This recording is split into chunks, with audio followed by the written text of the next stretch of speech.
Soul Hunters today? Oh yeah!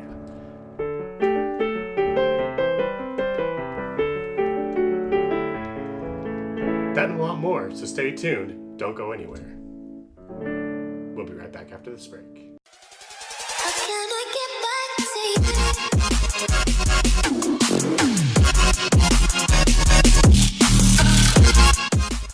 Okay, welcome back, guys. I do apologize. This is post-commentary. I actually turned level 90 when I was away from a microphone. So this will be a little bit of a kind of a bummer, I guess. Whatever. Anyway, so here I am just doing the old grind for the Spartan daggers in the Sage ones. Trying to get there, so to speak. Going to the dailies, level 89, whatever. And party level up, boom! Awesome. Yeah, that's what I'm talking about. Screenshot, cool. So here you'll see that the party XP times 50. Back out, go back into dailies, scaly things times 50. So you do get the dragon scales, which are the Crucible of Fire shop's currency for your daily quests after you're level 90. So a huge thing to look forward to down the stretch for you. All right, welcome back to the live commentary here. Sorry about having to go into post earlier. I turned level 90 when I was not able to be in front of a microphone, so had to just do the commentary after the fact. Let's get right into it, do some dailies and stuff. Also, sorry about the, no, I'm not sorry. I just had to do that victory fanfare for any of you who recognize it. Hopefully it wasn't just me loving the victory theme from the old games I used to play back in the day. Got to throw that in there every once in a while.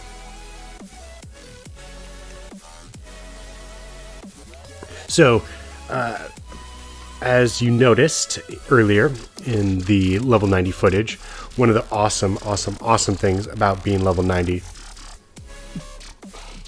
pardon me, had a burp there, is that you get the dragon scales instead of EXP from your dailies, which is a great way to get points in the Crucible shop, which has a bunch of useful people.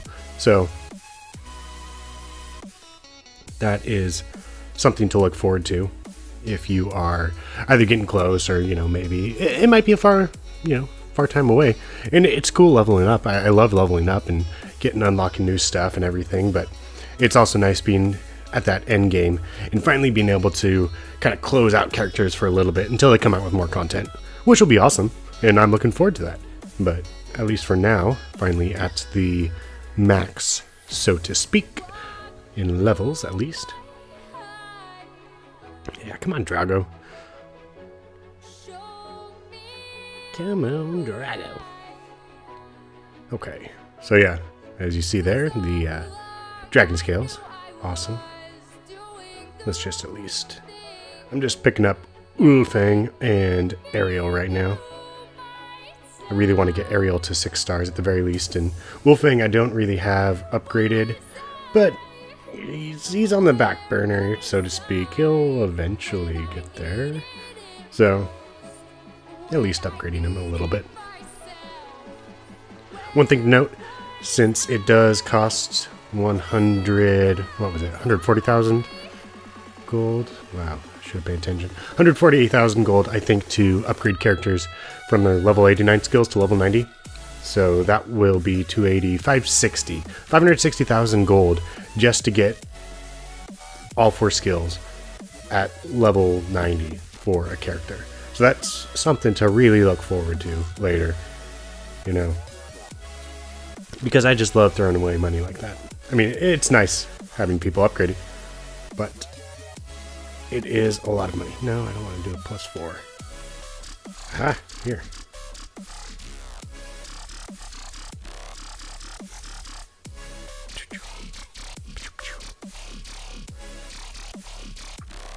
So how's everybody's teams coming along? I know that I don't necessarily focus on all the best heroes. So if you have a hero that I don't use a lot, for example, Musashi or Hanzo, I don't have either of them, or Osiris.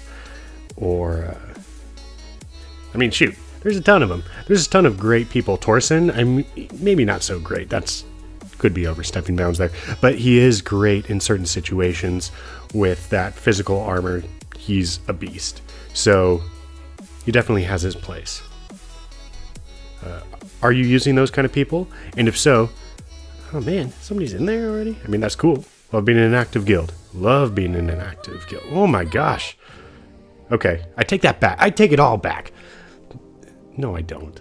I don't want to be in an active guild. I love the loot. I mean, shoot. I just picked up some raid loot earlier, so I cannot complain at all. Bang. Yeah. Hopefully everybody is also picking up all of the gold piece. I actually don't get EXP. If you're going to get EXP, then do it in the treasure caves instead of buying it from the vendor. The cost to EXP ratio is way too high at the vendor compared to what you sacrifice in gold to what you get in EXP potions in the treasure cave. And oh god, that was a terrible way of explaining it. But basically you can get, let's see, I think each, at least at my level, I can get about 220,000 gold from each of the mines. And then, so that equates to roughly, equates to roughly 660,000 gold for 3 salvages or whatever the hell you want to, plunders. Or if I went to EXP, it would be roughly 80 to 90, I think, HP potions per. So if I do it over 10 hours, then that would be 270 HP potions. So let's go back to no, not that, man, fat fingers over here.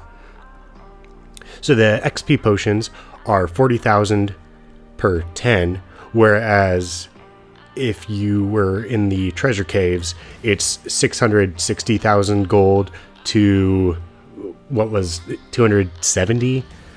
So at least that's the kind of ratio that you can more or less expect. So going by that extension, it's about 2.5 times or it would be 25,000 gold to 10 EXP potions. Oh man, I would never be a good teacher.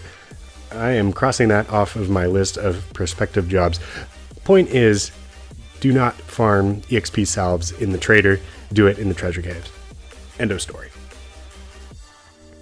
Hopefully that made at least one tiny lick of sense to you.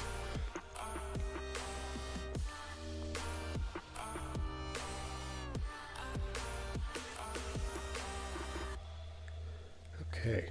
So who's been your all-star in the Hall of Legends? Has anybody been doing really well in there? I know I just recently got Gizmo, but he's doing a lot of work. I gotta say that Drago is at least useful for Vincent, like I showed in the previous video. Pardon me there. Now I'm just burping and coughing and saying ums and gotta be the best narrator ever. Probably the most awesome person ever, really. Some more raid loot. Okay, cool. See if we can do some raids and some arenas, and then we'll leave the episode off there. But at least get a little bit of this action going. Alright, let's see what Gizmo... No, I don't think he really works in this so well. Gotta have those people to... No, I use Namtar, that's it. Not Blood Spear, but... No, actually, yeah. Let's go Gizmo. Let's try it. Why not, right? So I am... Oh, gosh, that reminds me. I'm going to be upgrading Namtar to... oh, man. He did not do the sequence of events that I wanted him to. So now he's still facing the party here. Anyways, got Namtar, his final two pieces of equipment that he's been waiting for the longest time now. And beginning him to orange. Might kind of try upgrading him a little bit just to see how that works. Okay, maybe I'll use Namtar's ult here. Get him turned around. Nope, not going to turn around. Yeah, you got to have some pretty... Oh, that's nice. You have to have some... Oh, man. Just terrible. So, as far as guides go, do not do pretty much anything that I'm doing right now, and you should be at least way more successful than I am right now at raids. So maybe you didn't learn what to do today, but at least you learned what not to do. You know, hey, that's useful too, right?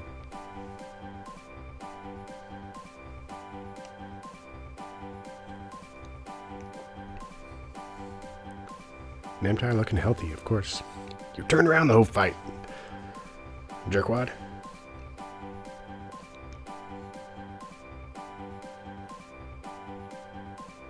Wish there was an escape button when you know you're not going to do any damage.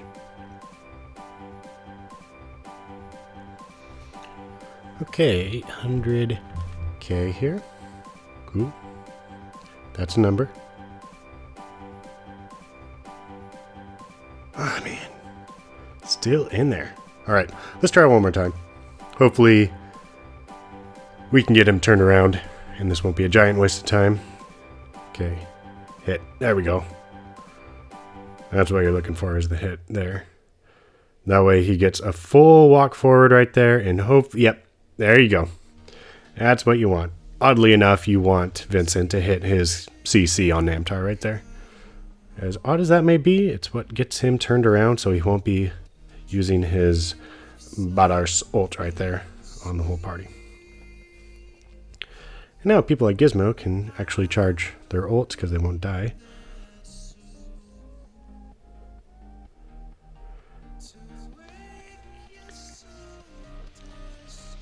So this will be a fun little test right here. We've got Gizmo, who is not supported at all by anybody else. He has no magic buffs or magic armor debuffs on the team helping him out. But we do have the Alana, the Leah, and Gale all kind of going on the Fizz plan. So let's see what Gizmo's damage is like against... honestly, I don't know if the Vincent here has a lot of magic resist, or if it's just the base character in, you know, regular Soul Hunters that you can get that does. But regardless, let's see if by his lonesome, Gizmo can do a substantial amount of damage, even though he died. For science!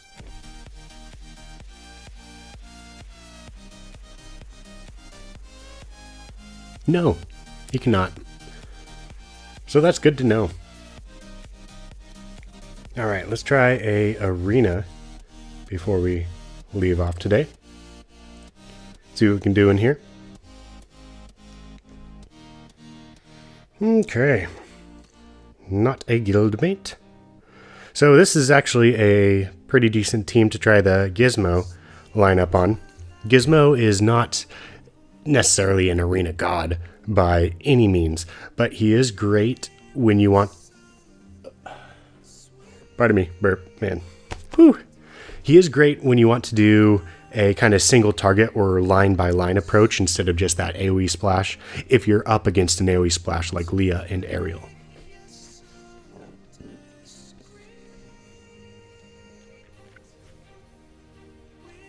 So I think maybe we'll go with the...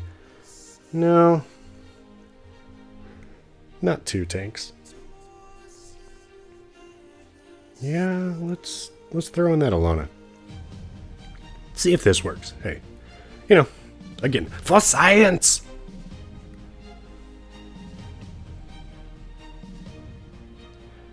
So already right off the bat, Leon, as you can see, you know, he's a great character, but he's getting a little pummeled as a solo tank right here. Although this could be good, as long as Wolfang doesn't ult right after Gizmo ults. Okay, awesome. Yeah. So that's, yeah, the Gizmo chain.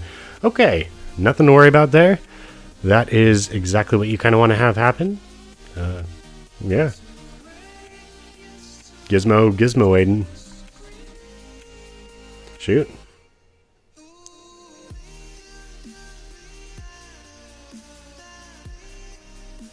Yeah, so hopefully that can show you how Gizmo, he's, like I said, he is not useful in every single team. But in that kind of team right there, you just saw how they're feeding you energy. And then you can go in there and instead of feeding them energy back so that Leah and Ariel can both get their ults off early, instead you're doing a line-by-line approach and taking them out without feeding them energy to be able to ult you back. Anyways, that's where I'm going to leave it off today. Hopefully you learned something. Let me know down in the comments below who you're working on right now. What characters are you really going for? Are you in the orange area? Or are you, are you blue? Are you purple? Did you just get to purple +1 or something? Pretty excited. Have somebody really upgraded.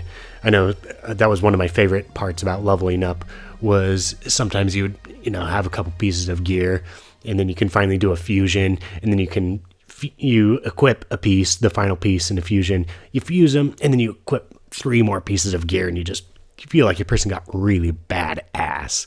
So let me know where you're at and what you're doing in Soul Hunters right now. Until next time, this has been Rocket TV. I hope you enjoyed the episode. See you next time. Bye. Oh, you're still watching? Oh, that's cool. Hey, check out that video on the left. It's pretty cool. Otherwise, leave a like, a comment, or you could even subscribe. Hey, don't worry about it. Do whatever you want. Until next time, this has been Rocket TV. Peace.